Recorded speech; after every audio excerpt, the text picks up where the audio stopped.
Hi hello welcome back to happy picks. நான் ரேணுகா தினேஷ்குமார். முருங்கைக்காய் மசாலா எல்லா ரைஸ் வெரைட்டிக்குமே இது சைட் டிஷ்ஷாக செட் ஆகும். வாங்க இது எப்படி செய்யுதுன்னு பார்க்கலாம். ஒரு கடாய் சூடானதும் எண்ணெய் ஆட் பண்ணிக்கோங்க. எண்ணெய் சூடானதும் கடுகு உளுந்தம்பருப்பு ஆட் பண்ணிக்கலாம். அது கூடவே கொஞ்சம் சோம்பும் ஆட் பண்ணிக்கிறேன். இப்போ இது நல்லா பொரிஞ்சு வரட்டும், அது வரைக்கும் வெயிட் பண்ணலாம். இப்போ கடுகும் சோம்பும் பொரிஞ்சு நல்லா வந்ததுக்கப்புறமா ஒரு 1/4 கப் அளவுக்கு நான் பொடியாக கட் பண்ண வெங்காயம் ஆட் பண்ணிக்கிறேன். இந்த வெங்காயம் கொஞ்சம் நல்லா வதங்கி வரட்டும்.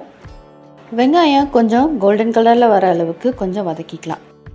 இப்போது வெங்காயம் கோல்டன் கலரில் மாறிடுச்சு. இப்போ இது கூட நம்ம பொடியாக கட் பண்ணி வச்சுருக்க தக்காளி ஆட் பண்ணிக்கலாம்.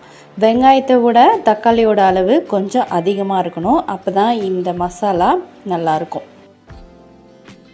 இப்போ தக்காளி கொஞ்சம் நல்லா வதங்கட்டும். இந்த தக்காளி வதங்கிறதுக்காக நான் கொஞ்சம் இதுலேயே உப்பு ஆட் பண்ணிக்கிறேன். தக்காளி கொஞ்சம் நல்லா வதங்கி வரட்டும், ஸோ கொஞ்சம் வெயிட் பண்ணுவோம். இப்போது இந்த தக்காளி வெங்காயத்து கூட நான் 1 ஸ்பூன் அளவுக்கு இஞ்சி பூண்டு பேஸ்ட் ஆட் பண்ணிக்கிறேன். இந்த இஞ்சி பூண்டு பேஸ்ட்டும் நல்லா சேர்ந்து வதங்கணும். இதோட பச்சை வடை போகிற அளவுக்கு இதை வதக்கிக்கோங்க. ஒரு நிமிஷத்துக்கு இதை நம்ம வதக்கிப்போம். ஸ்டவ்வை சிம்மில் வச்சுட்டு இதை லோ ஹீட்லேயே இதை வதக்கிக்கோங்க, அடி பிடிச்சிடாமல் இருக்கட்டும். இப்போ இது நல்லா வதங்கி வந்ததுக்கப்புறமா நம்ம இதில் மசாலாலாம் சேர்த்துடலாம். இப்போது இது கூட நான் ஒரு 1/2 ஸ்பூன் அளவுக்கு ரெட் சில்லி பவுடர் ஆட் பண்ணிக்கிறேன். அது கூட கொஞ்சமாக மஞ்சத்தூள் ஆட் பண்ணிக்கிறேன். நம்ம இதில் சிம்பிளான மசாலா தான் ஆட் பண்ணுறோம், வேறு எதுவும் பெருசாக எதுவும் இதுக்கு ஆட் பண்ண தேவையில்ல. இப்போது இந்த தக்காளி வெங்காயத்தோடைய இந்த எண்ணெயிலே இது கொஞ்சம் நல்லா வதங்கி வரட்டும். இப்போ இது நல்லா வதங்கி வந்துருச்சு.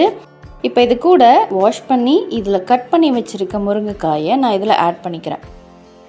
இப்போ இந்த மசாலா கூட இந்த முருங்கைக்காய் கொஞ்சம் நேரம் இதை வதங்கட்டும், அது வரைக்கும் கொஞ்சம் வதக்கிக்கோங்க. சில முருங்கைக்காய் மேல் தோல் ரொம்பவே மொத்தமாக இருக்கும், அதனால் லைட்டாக அதை உரிச்சிட்டு கூட இதில் ஆட் பண்ணிக்கலாம். ஸோ சீக்கிரமாக வேகிறதுக்கும் இது ரொம்ப யூஸ்ஃபுல்லாக இருக்கும். இப்போது இந்த முருங்கைக்காய் கொஞ்சம் வதங்கிட்டு இருக்கட்டும், அதுங்களாட்டி நம்ம ஒரு தேங்காய் பேஸ்ட்டு அரைச்சிட்டு வந்துடலாம். ஒரு மிக்ஸி ஜாரில் ஒரு 1/4 கப் அளவுக்கு நான் தேங்காய் எடுத்துக்கிறேன். அது கூடவே கொஞ்சம் 1/4 ஸ்பூன் அளவுக்கு சோம்பு ஆட் பண்ணி அதை நல்லா நைஸாக அரைச்சி இந்த முருங்கைக்காய் கூட ஆட் பண்ணிக்கிறேன். இப்போது மிக்ஸியும் வாஷ் பண்ணி அதே தண்ணியை இதில் ஆட் பண்ணிக்கிறேன். இப்போ இந்த டிஷ்ஷுக்கு தேவையான தண்ணியை இப்போவே நான் ஆட் பண்ணிக்கிறேன். இப்போது இந்த முருங்கைக்காய் இதிலேயே நல்லா வேகட்டும். இப்போது இந்த டிஷ்ஷுக்கு தேவையான உப்பை இதிலே ஆட் பண்ணிடலாம். இந்த முருங்கைக்காய் கொஞ்சம் நேரம் வேகட்டும், ஒரு 2 நிமிஷத்துக்கு இது வேக விடலாம்.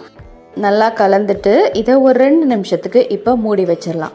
இடையில ஓப்பன் பண்ணி கொஞ்சம் கிளறி விட்டுக்கோங்க, அடி பிடிச்சிடாமல் இருக்கட்டும். ஸ்டவ்வை லோ ஃப்ளேம்லேயே வச்சுக்கோங்க.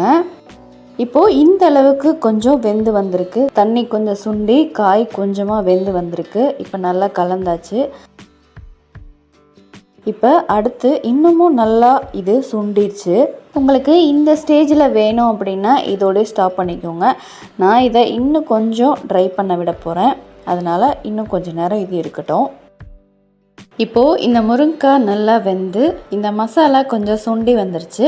இப்போது ரெடி ஆயிடுச்சு. நான் இந்த ஸ்டேஜில் இதை ஆஃப் பண்ணிக்கிறேன். இந்த முருங்கைக்காய் மசாலா டேஸ்ட்டு சூப்பராக இருக்கும். கருவேப்பிலை கொத்தமல்லி லைட்டாக தூவி போட்டுட்டு இதை மிக்ஸ் பண்ணிக்கலாம். அவ்வளோதான், முருங்கைக்காய் மசாலா ரெடி ஆகிடுச்சு.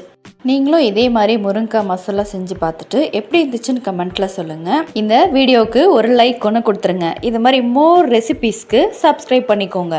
தேங்க்யூ ஃபார் வாட்சிங். நெக்ஸ்ட் வீடியோவில் பார்க்கலாம்.